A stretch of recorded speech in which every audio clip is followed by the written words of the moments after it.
Então quer dizer que o Ibovespa iludiu uma geração inteira de investidores? Será que tem gente que está há 17 anos quase esperando a nossa Bolsa de Valores decolar de novo? 2002 a 2008, 6 anos foi o tempo que a nossa Bolsa de Valores levou para subir quase 2.000% em dólar. Mas depois disso a gente conseguiu, nos últimos 17 anos, foi uma queda de quase 70%. Voltando para o mesmo patamar de 2005, inclusive, o tempo passou, o Brasil mudou, a Bolsa Americana explodindo de valor e o investidor brasileiro que deixou todo o seu dinheiro aqui nesse período ainda está esperando. Mas por que a Bolsa Brasileira não sobe, pô? Por que entra ano, sai ano, é sempre a mesma história? Ah, tá barata, agora vai. Você realmente ainda acredita no Ibovespa? Fala a verdade para mim. Porque enquanto alguns investidores morrem 100% abraçados ali com o Ibovespa, com a nossa bolsa, e outros correm para colocar tudo em dólar no exterior, achando que essa é a única solução, salvação, qual que seria o melhor caminho? Hoje a gente vai ver exatamente o que tem por trás da maior ilusão dos investidores nos últimos 17 anos. Ou será que quando você olha direitinho essa comparação, você percebe que esse papo de que a nossa bolsa é ilusão é que pode ser uma ilusão também, a depender de como que você olha. Então algo me diz que você vai sair desse vídeo aqui pensando diferente e eu ainda vou te mostrar o que realmente importa para você investir o seu dinheiro suado de forma decente nos próximos anos, meses, anos e décadas. Badu Vieira, analista de valores imobiliários, CNPI, especialista em investimentos, para mais um vídeo do Valor em Ação.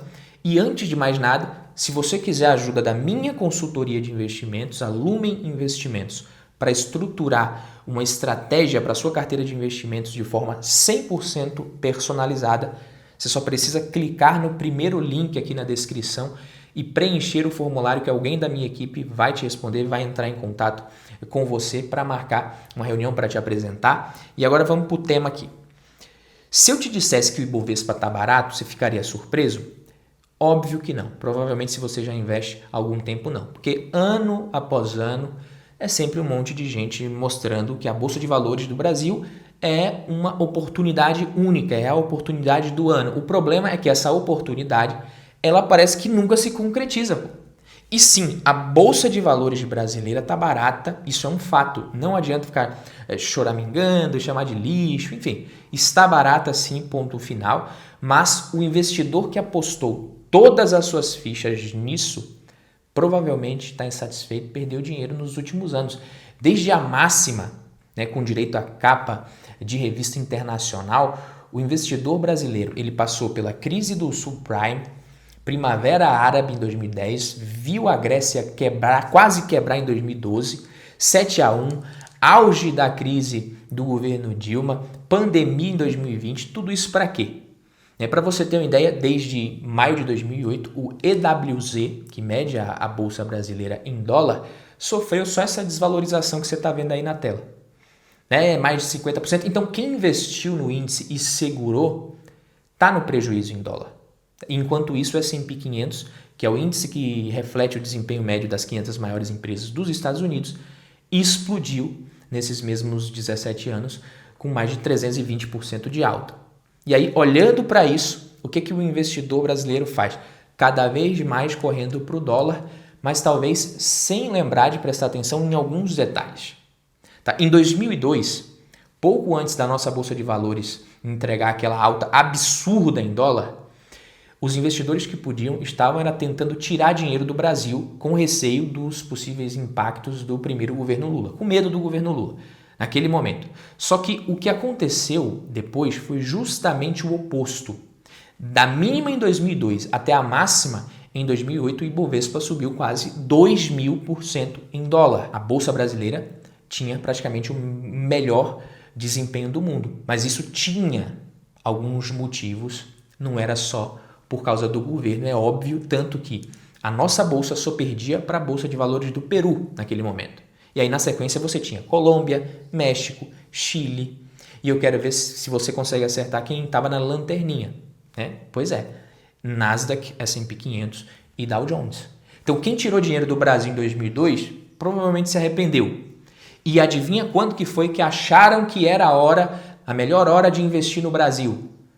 Cada um no seu tempo, é claro, mas foi em 2009, quando a gente virou capa da The Economist, e parecia que ficar de fora do Brasil era uma burrice, aí todo mundo querendo colocar dinheiro aqui. Talvez você não lembre disso. E na verdade não é que os investidores só quiseram investir no Brasil em 2008 para 2009, depois que o mercado já tinha batido as máximas. Nem é isso aqui o ponto. Só que muitos só tiveram permissão para isso em 2008 mesmo. Isso que a maioria das pessoas não sabe. O Brasil recebeu grau de investimento, que é uma espécie de selo de bom pagador, só em abril de 2008, no governo Lula II. E você tem fundos de investimento, investidores internacionais ali que só podem aplicar recursos em países que tenham essa classificação, independente do gestor achar que tem potencial, que é uma boa relação do ponto de vista de risco-retorno. Na opinião dele, ele só consegue se tiver o selo. Então foi depois disso que o dinheiro estrangeiro entrou com força aqui no Brasil. Você teve o dólar caindo muito até 2012. Só que a gente perdeu esse selo em setembro de 2015, durante o governo Dilma Rousseff. E quem apostou tudo no Brasil, quando parecia a hora, está até hoje esperando esse investimento se concretizar. Não estou falando quem trouxe dinheiro para o Brasil para investir aqui na economia real, infraestrutura, nada disso. Quem trouxe o hot money ali. Mas será que a Bolsa Brasileira é tão ruim assim mesmo? É um lixo? Tá? Quem correu da nossa Bolsa em 2002, como eu falei, e foi muita gente, se deu mal. Ficou de fora do nosso maior boom ali, viu a Bolsa Americana no 0 a 0 por mais de 10 anos quase. E não foi só isso. Se você olhar, você consegue ver que de 2002 até 2022, são 20 anos, o S&P 500 perdeu para o Ibovespa em dólar. Na verdade, se você pegar de 2002 até o momento, você percebe três coisas. Primeiro, que a diferença não é muita e que o Ibovespa esteve na frente em boa parte desse tempo. Segundo, que o Ibovespa é muito mais volátil que o S&P 500. E terceiro, para variar, que muita gente que tentou acertar a hora de sair ou de voltar para a Bolsa Brasileira errou e errou bem feio. Só que a maioria das comparações que você encontra hoje são de 2008 para cá, pegando o nosso maior auge com um dos piores momentos do mercado americano. Aí você olha e vê o Brasil tomando uma surra. Aí você vê o Ibovespa hoje respirando por aparelhos de um lado, do outro lado a Bolsa Americana, que foi o que deu certo no meio dessa confusão, que foi os últimos 13, 14, 15 anos. E o fato é que a maioria está fazendo exatamente o que o senso comum mandou fazer em 2002, tirar o dinheiro daqui. Calma, você não precisa ficar bravo se você está achando a Bolsa Brasileira um lixo, investindo lá fora e ficar chateado falando que eu estou falando besteira aqui. Quando eu trago esse tipo de comparação, quando eu trago esses dados, eu não estou querendo ser o polêmico e falar que hoje a Bolsa Americana está extremamente esticada e a brasileira está muito barata e que investir nos Estados Unidos agora está seguindo a manada, que não vale a pena. De forma alguma, não é isso que eu estou falando. O que eu quero dizer é muito simples e você pode até anotar aí. Primeiro, diversificação geográfica, investir nos Estados Unidos, por exemplo, é algo válido independente de você buscar retornos maiores ou não no curto prazo, independente do que você acredita que está mais barato ou não. Isso faz parte de uma boa estratégia. Segundo, nada garante que nos próximos 15 anos a Bolsa Brasileira vai perder de lavada como perdeu nos últimos 15. E nem que a gente vai ter um boom que nem a gente teve de 2002 a 2008. E terceiro, ninguém sabe quando o Brasil vai viver um novo ciclo muito bom e mais duradouro, de alta das commodities, mas é muito provável que, se isso acontecer, a maioria vai fazer que nem fez no último ciclo e vai deixar para investir só quando chegou ali em 2007, 2008, 2009 no topo. Até porque esse grau de investimento ali, o Brasil ele vai levar um tempinho muito bom ali para recuperar. Então, em resumo, Brasil é commodity e ponto final. A nossa economia vai crescer, a gente vai ter bom desempenho quando as commodities estiverem em alta. E naquela ocasião ali de 2002 até 2008, você tinha uma conjuntura global que beneficiou. Hoje, a probabilidade da gente ter um novo ciclo como aquele, ela é menor. É isso que economistas enxergam por conta da China, o potencial de contribuição da China. Muita gente enxerga hoje de forma reduzida. Então basta você olhar o histórico de preços das commodities que você vai ver que nos topos, né, os topos batem com os melhores momentos de crescimento econômico do Brasil. Então o Brasil é commodity, só que hoje, como eu falei, um novo superciclo, como foi o dos anos 2000, é menos provável de acontecer. Nas últimas décadas, o Brasil ele cresceu, mas cresceu com uma política fiscal frouxa. Isso fez com que o nosso país não conseguisse sustentar esse crescimento da forma que poderia. Tanto que depois de que sai uma pesquisa mostrando que o nível de reprovação do atual governo é o mais baixo, é o mais alto, o nível de reprovação dos 3 mandatos do Lula, o mercado reage assim com uma alta de quase 3% em um dia. E sim, sem um boom das commodities, a nossa economia ela depende ainda mais de políticas públicas eficientes e sustentáveis. E aqui, sem hipocrisia, sem paixão política, sem nada. Se você perguntar aí para o senhor mercado, entre aspas, né? Olha, a expectativa que a gente tem é de mais 6 anos de governo Lula. Tá? A gente vai ter, eu já olhei aqui na minha bola de cristais que a gente vai ter. Quanto que você paga para investir no Brasil? Vai pagar X, vai jogar lá embaixo. Agora se a pergunta for, olha, a expectativa é mais de 2 anos do governo Lula, ele vai terminar, depois disso ele sai e a gente vai ter um governo mais liberal, menos populista, que vai voltar com teto de gastos original, que vai ficar 8 anos até 2034 e a gente ainda vai ter um ciclo de alta das commodities nesse período. Quanto que o senhor paga para investir no Brasil? Com essa certeza aqui, e o mercado vai jogar lá em cima. Isso aqui é fato, tá? Sem nada aqui, é dessa forma que o mercado enxerga. Só que ninguém consegue prever o futuro assim. Óbvio que isso aqui foi um exemplo banal. E aí eu pergunto para você, será que não já está na hora de montar uma estratégia mais inteligente do que ficar simplesmente tentando adivinhar os melhores momentos de investir em uma coisa ou outra? Porque o viés do investidor brasileiro ele mudou. Tá? A verdade é que a Bolsa Americana venceu nos últimos anos, tá? Superou o Brasil, superou China, superou a Europa, Japão e quem mais apareceu na frente. Quem apostou no S&P 500 teve um retorno muito bom. Quem apostou contra não aguentou segurar. Mas cuidado para você não ser levado cegamente pelo FOMO. Se você começou há pouco tempo a investir, tudo bem. Se você já investe há mais tempo, você vai entender. Primeiro que essa comparação, 7 empresas ali, Apple, Microsoft, Google, Amazon, Nvidia, Meta, Tesla, as 7 magníficas, e foram responsáveis por boa parte dessa alta. Segundo que o Shiller, o PE Ratio, o preço-lucro ajustado ali ao longo do tempo da Bolsa Americana, ele está num dos níveis mais altos da história desde dos anos 2000 ali. E no terceiro patamar da história. Bateu ali em fevereiro de 2024 mais de 38, superando até o patamar de 1929. E quando o P sobre L da Bolsa Americana passa de 22 ali, os retornos médios dos 10 anos seguintes, historicamente, eles ficam entre menos 2% e 2%.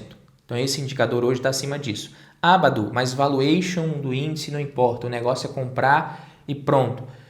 Fala isso para quem investiu no Japão. Você pega dos anos 80 ali, final dos anos 80, a Bolsa do Japão era a próxima bola da vez do mundo, o Japão na verdade. Então o Ibovespa do Japão, o Nikkei, o índice Nikkei, bateu um recorde ali inflado em 1989, com valuations totalmente irreais. E para você ter uma ideia, os valores somados dos ativos imobiliários ali, dos ativos do mercado imobiliário japonês, chegava a ser 4 vezes maior que o PIB dos Estados Unidos. O resultado disso foi 34 anos para recuperar dessa correção. E a Índia hoje? Tá? A Índia agora é a grande aposta do momento para muita gente. Tem uma população jovem, mão de obra, crescimento acelerado. O Goldman Sachs projeta que até 2075 vai ser a segunda maior economia do mundo, passando os Estados Unidos. Então, nos últimos anos, o desempenho do INDA, que é o ETF do mercado indiano, é bem melhor que o nosso, próximo até do desempenho do mercado americano, do S&P 500, mas bolsa não é só PIB. O mercado indiano ainda precisa amadurecer muito, que nem o nosso. Mas enquanto você tem aqui os IPOs na seca por um tempo, por lá tá bombando de empresa abrindo capital. Para você ver que o fato da política do país, até mesmo a demografia do país, ela contribui para que o potencial de crescimento seja maior ou menor. O Brasil já não tem mais todo esse potencial demográfico, por exemplo, ainda tem toda a questão fiscal aqui, todo o risco. Mas sim, economias emergentes são mais arriscadas e voláteis. E já que eu estou falando aqui de Índia, Basta você olhar aí a volatilidade em relação a risco, você vai ver que retorno, né, na comparação Brasil, Estados Unidos e Índia, né, o mercado americano ele tem mais consistência e tem melhor relação de risco e retorno. Então, investir nos Estados Unidos é muito válido. Apostar contra aquela economia no médio e longo prazo, eu diria que é loucura. Tá? Mas se você está investindo lá só pelo histórico recente, sem uma estratégia, você vai acabar trocando um problema pelo outro. Tá? Fazer isso só por conta do desempenho recente é fazer a mesma coisa que a maioria dos investidores que começou a investir no Brasil em 2018, 2019, começo de 2020, estava fazendo. Tá? Se você voltar, o que o investidor estava falando em 2019, ali no finalzinho, começo de 2020, era o quê? O Brasil agora vai dar certo, Bolsa de Valores do Brasil tem potencial. Ninguém queria ficar dolarizando, não era o objetivo de todo mundo investir lá fora, era a Bolsa Brasileira. E esse viés ele muda, porque o investidor considera muito o desempenho recente e ele se esquece que ciclos tendem a se repetir. Então olha a renda fixa, por exemplo. Você sabe, você lembra até um dia desse qual que era o apelido da renda fixa no Brasil? Voltando para o mesmo período, 19 e 20, era perda fixa.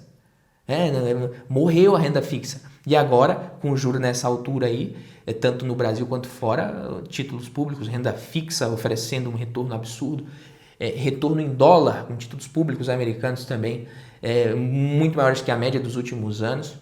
E a renda fixa recuperou a autoestima dela. Então o problema é esse, quando o investidor ele não entende qual que é a função de cada coisa na carteira. Só um portfólio bem montado é capaz de te dar paz. Não adianta sair comprando qualquer estoque, REIT, ETF, ação no Brasil, achando ali que você está fazendo um bom investimento. Se você fizer isso errado, você vai perder dinheiro em dólar, né, ao invés de perder em reais, cedo ou tarde.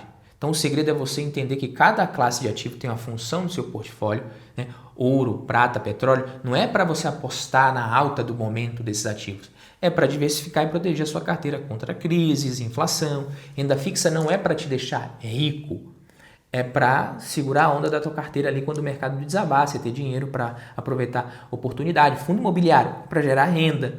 Então se você continua tentando adivinhar qual que é a próxima tendência, você vai continuar perdendo dinheiro aqui ou lá.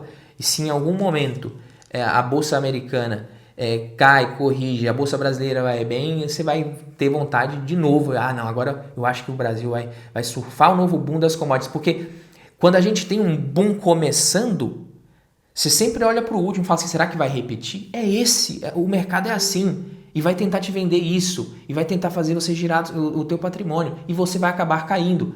Então, o que você precisa fazer é definir uma estratégia de longo prazo e seguir. Você quer um exemplo?